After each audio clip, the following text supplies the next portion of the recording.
આ ભાઈબંધો જટ બિલાડી છે, માછલી માછલીઓ ખાય છે તે, ખોરાક આહાર કરે છે, ખોરાક ગ્રહણ કરે.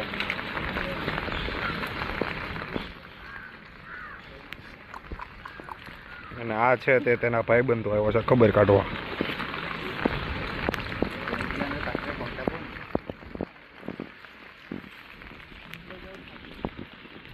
જટ બિલાડી હંમેશા જલમાં જ રહે છે. માછલી ખાઈ.